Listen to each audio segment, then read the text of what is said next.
family dinner started like any other night. Vance sat at the head of the table, scrolling through his phone while Evelyn and Carter recounted their days. I placed the last dish on the table, soaking in the warmth of having my children home. "This looks delicious, Mom," Evelyn said with a smile. Vance finally looked up from his phone. "We need to talk." An uneasy silence fell over the table. Vance cleared his throat.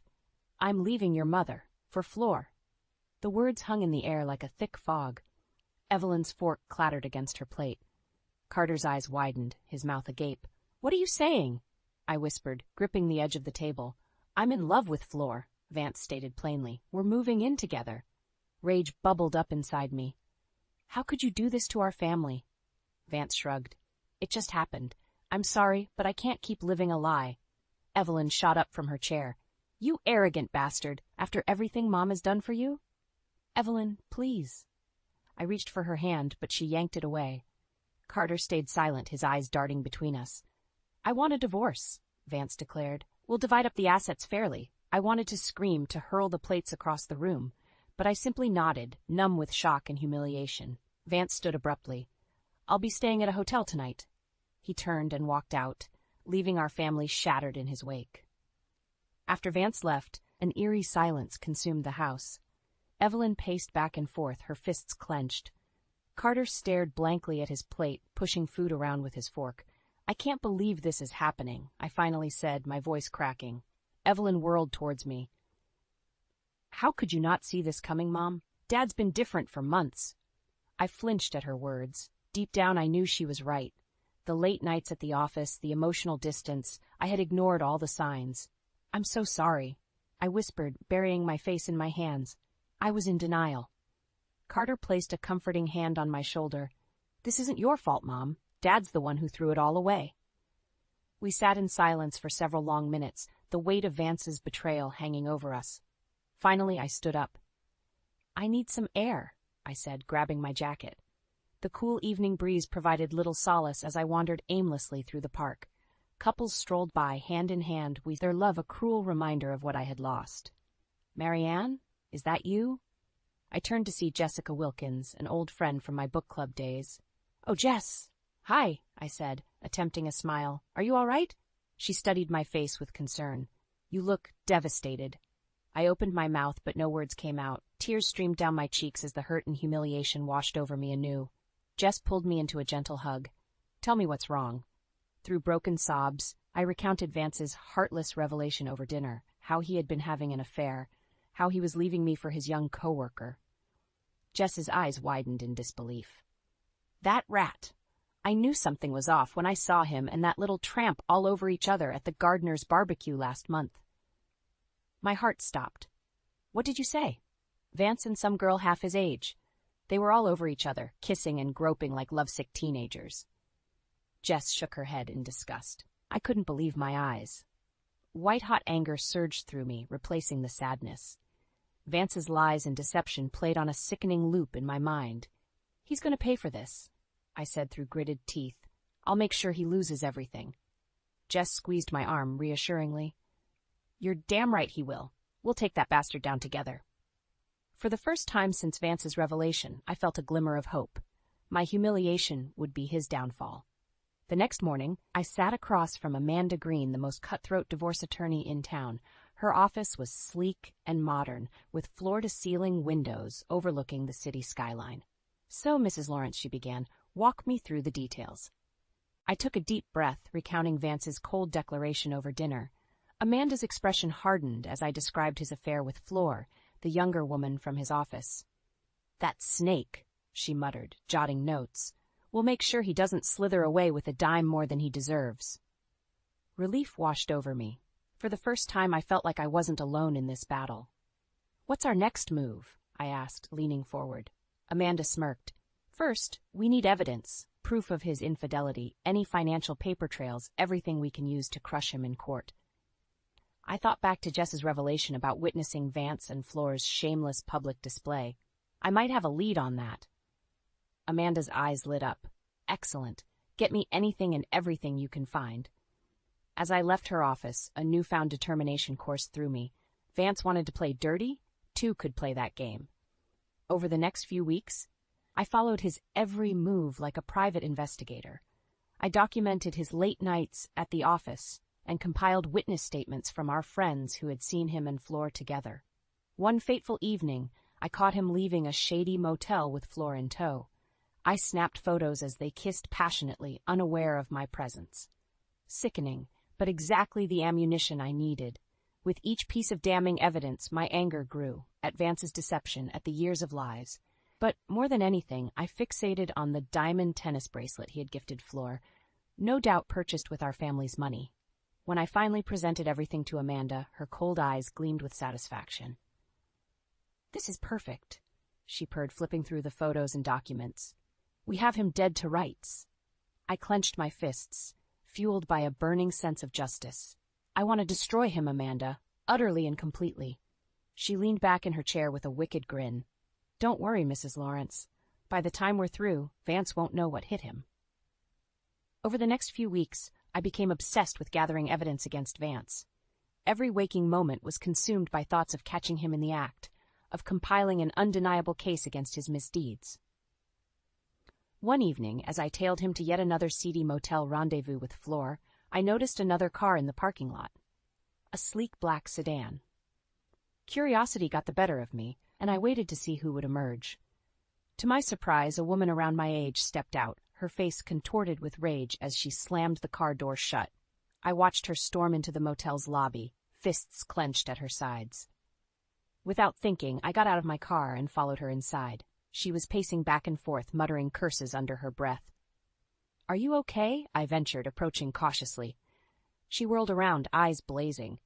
"Do I look okay to you?" I raised my palms in surrender. "You just seem upset." The woman scoffed bitterly. "That's an understatement. I just caught my lying, cheating bastard of a husband checking into this dump with his mistress." My jaw dropped. "You're kidding." "I wish I was," she spat. 10 years of marriage down the drain. A sickening sense of kinship washed over me. Here was a woman experiencing the same gut-wrenching betrayal I had endured. "My name's Marianne," I said softly, "and I know exactly how you feel." Over coffee, I recounted my own nightmarish tale with Vance and Fleur. The woman, Jessa, listened intently, nodding in understanding. "Scumbags, the both of them," she seethed when I finished. "We can't let them get away with this." Something ignited inside me at her words. A fire I thought Vance had extinguished. "You're right," I said firmly. "They made their beds, and now it's time to lie in them." Jess's eyes narrowed determinedly. "What did you have in mind?" In that moment, a bond was forged. Two wronged women, united in our quest for justice. We began plotting, strategizing every angle to take down our unfaithful spouses. With Jess's help, my surveillance efforts doubled. We tracked Vance and her husband Mitch's every illicit move, documenting their lies with cold efficiency. We'd pool our resources, sharing information and covering each other's blind spots.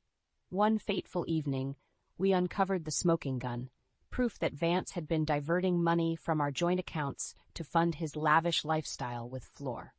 My blood boiled at the revelation. He wasn't just betraying our vows, but robbing from our children's future. As Jessa and I pored over the damning financial records, a wicked smile crossed her lips. "This is it," she muttered, "the final nail in their coffins." I squeezed her hand, matching her vicious grin. "Let's bury them." With the financial paper trail in hand, Jessa and I knew we had Vance and Mitch dead to rights. But simply taking them to court wasn't enough. We wanted them to burn for their betrayal. We spent hours strategizing, plotting our next move with surgical precision. Finally, Jessa's eyes lit up with a sinister glint. "I've got it," she announced. "The Westbrook Charity Gala next weekend." I frowned in confusion. "What about it?" Jessa grinned wickedly. "It's the biggest social event of the season. Everyone who's anyone will be there, including our lying spouses and their mistresses." Realization dawned on me, and I matched her devilish smile. The perfect stage to expose them. "Exactly," Jessa purred. "We'll make a grand entrance looking like $1,000,000. Then we drop the bomb on them. The evidence, the money trail, all of it." My heart raced at the thought of publicly humiliating Vance, of shattering his pristine reputation into 1,000,000 pieces. "They'll have nowhere to hide," I murmured. "Their worlds will come crashing down around them." Jessa clapped me on the back. "Damn straight, we're going scorched earth on these bastards." In the days leading up to the gala, we prepared meticulously. I splurged on a slinky crimson gown that hugged every curve, coupled with towering stilettos that doubled as weapons of mass destruction. Jessa's own jaw-dropping ensemble left no curves to the imagination. We pored over the guest list, confirming the attendance of our targets, as well as high-profile social figures and media outlets. This spectacle was going prime time. The night of the gala, Jessa and I arrived fashionably late. All eyes locked on us as we made our grand entrance. I spotted Vance almost immediately, looking dashing in his tuxedo with Floor draped on his arm like a cheap accessory. The sight made my blood boil. We worked the room methodically, greeting old friends and making polite small talk, all while discreetly spreading the word to be prepared for fireworks later in the evening. Finally, as the keynote speaker took the stage, Jessa gave me a subtle nod. Showtime. I tapped my champagne glass with a spoon, the crisp pinging sound slicing through the hushed ballroom. All eyes turned towards me as I cleared my throat. "Excuse me, everyone," I announced in my most saccharine voice. "I'm afraid we have a situation that demands immediate attention." Jessa slinked up beside me, reveling in the hushed murmurs rippling through the crowd. She produced a glossy manila folder, letting the stack of papers and photographs spill carelessly onto the stage. "My friend Marianne and I," she called out loudly, "have been respectful wives and mothers for decades, but it seems our dear husbands have a hard time respecting their vows." I shot Vance a pointed glare as gasps echoed across the ballroom. He paled, clutching Floor's arm in a stranglehold. "For months we've compiled evidence of their infidelity," I declared, my voice dripping with venom. "Their lies, their illicit trysts in seedy motels, their stolen money funding their sordid affairs." Whispers and muted shrieks bounced off the walls as the high society crowd took in the lurid photographs and financial statements. A hot-faced Vance shrank in his seat. "Well, ladies and gentlemen," Jessa sneered into the microphone, "I do hope you're prepared to shun these shameless degenerates accordingly, because this is just the beginning." With a wicked grin, she turned back to me as the room erupted into chaos. "Shall we, darling?" The aftermath of our exposure at the gala was nothing short of explosive. Cameras flashed from every angle as reporters swarmed us, shouting rapid-fire questions about the scandal unfolding before their eyes. "Mrs. Lawrence, can you confirm the allegations against your husband?" "Miss Peters, how long has this affair been going on?" I batted them away with a dismissive wave. "I'll be making an official statement shortly. For now, I have a more pressing matter to attend to." Pushing through the frenzied crowd, I locked eyes with Vance.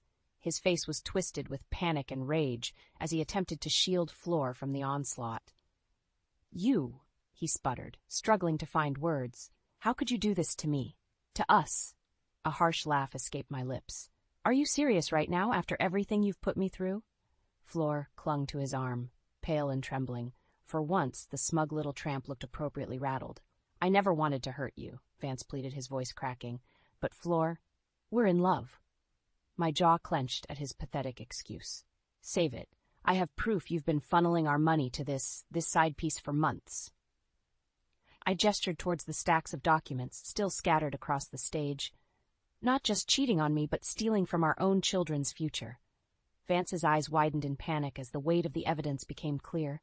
Around us, the ballroom had descended into chaos, shrill shrieks and furious shouts echoing from every corner. "I'll lose everything," he whispered, horror dawning across his features. "My job, my reputation." A cruel smile tugged at my lips. "Good, that's exactly what I was going for." Jessa appeared at my side, reveling in Vance's rapidly crumbling world. "You scumbags didn't just betray us," she sneered. "You betrayed the entire community with your lies and debauchery." "Think about how this is going to play out," I taunted, taking a step closer to Vance.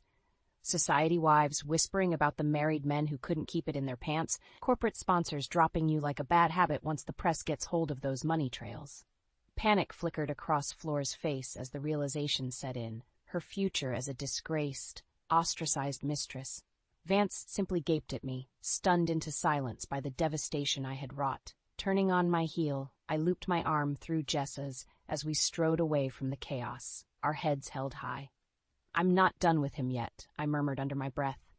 "Not by a long shot." Jessa squeezed my hand reassuringly. Of course not, honey. We've still got the courts for the final knockout blow. A wicked smile crossed my lips as I reveled in my newfound power. For far too long, I had been reduced to a doormat by Vance and his ego, but not anymore. The tables had turned, and they were about to learn a brutal lesson about the fury of a woman scorned.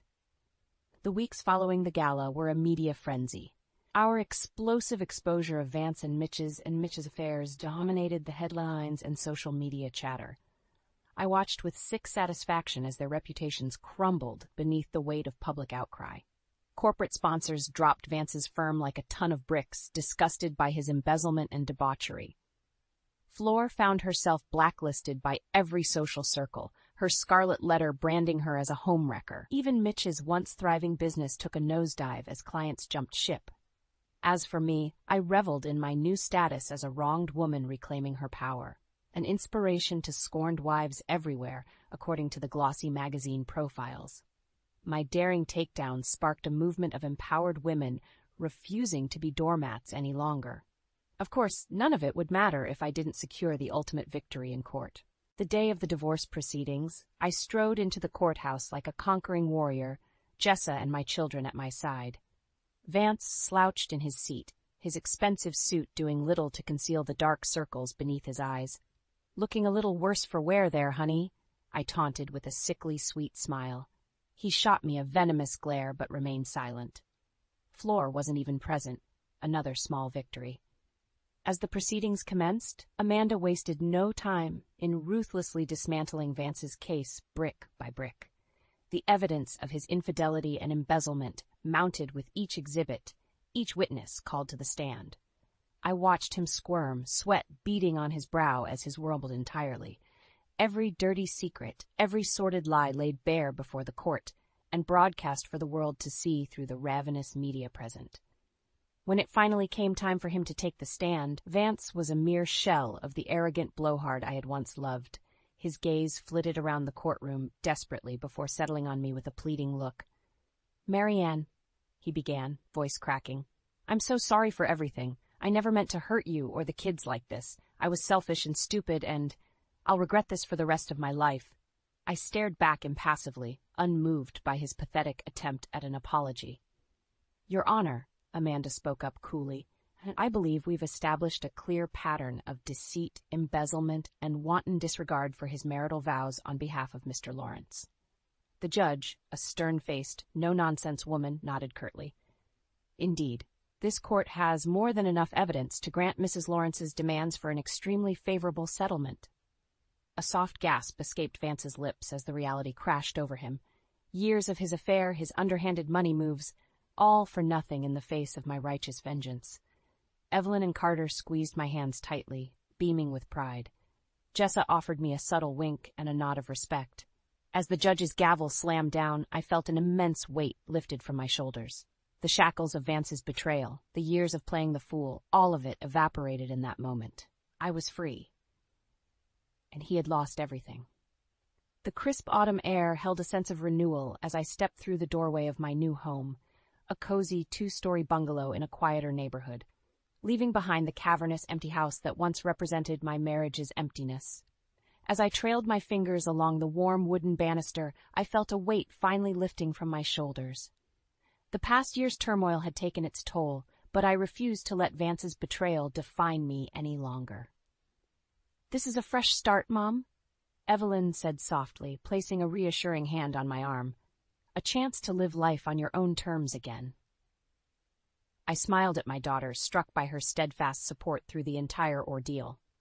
Carter emerged from the kitchen, arms laden with boxes. "Where do you want these?" he grunted, ever the helping hand. With a contented sigh, I gestured towards the sitting room. "Just set them by the fireplace for now. We've got all the time in the world to unpack and settle in." Carter grinned cheekily. "Don't have to tell me twice. I'm claiming the biggest bedroom." "Fair is fair." Evelyn playfully swatted at him as they bickered upstairs, their laughter filling the empty halls with life once more. Left alone, I wandered through the spacious living area, picturing how I would decorate and make this place truly my own sanctuary. No more muted tones and stuffy decor chosen to impress pretentious country club cronies. This home would reflect the woman I had become, vibrant, self-assured, unchained. The shrill ring of my phone shattered the peaceful moment. I frowned at the caller ID, Vance's number, yet again. "I told you not to contact me," I said curtly after reluctantly answering. "Marianne," his voice was thick with desperation. "Please, just hear me out one last time. What we had, it wasn't all bad, was it?" I squeezed my eyes shut, resisting the urge to hurl the phone across the room. How typical of him to try crawling back with meaningless platitudes now that he had lost everything. "Save your breath, Vance," I snapped. "You made your choices, and I've made mine. This is my life now, one free of your lies and betrayal." There was a heavy pause before he finally spoke again, reined in defeat. I'm so sorry, Marianne, for everything." His voice cracked with emotion. "I hope you find happiness." The line went dead as I slowly lowered the phone, letting the weight of his apology hang in the air. But this time, it didn't sting. I felt nothing but cold indifference towards the man who had shattered my world. Rejoining my children in the sitting room, I dug through a box of framed photos until I found the one I wanted, a candid snapshot from years ago, all four of us laughing and embracing on the beach. Vance wasn't a part of this memory, not anymore. I carefully placed the frame on the mantel, a poignant reminder of what truly mattered, the family bond Vance could never break, no matter how hard he tried. "You know," I said softly, wrapping my arms around Evelyn and Carter, "I think this new chapter is going to be the best one yet." My smile widened as I drank in the love and support radiating from their faces. For the first time in forever, the future seemed wide open, ripe with possibilities for joy, adventure, even romance. No more walking on eggshells, no more wilting beneath the shadow of someone else's selfish desires. This life was solely mine to cultivate and nourish, blossoming with the unstoppable spirit of a woman reclaiming her power. Autumn had never looked so beautifully inviting.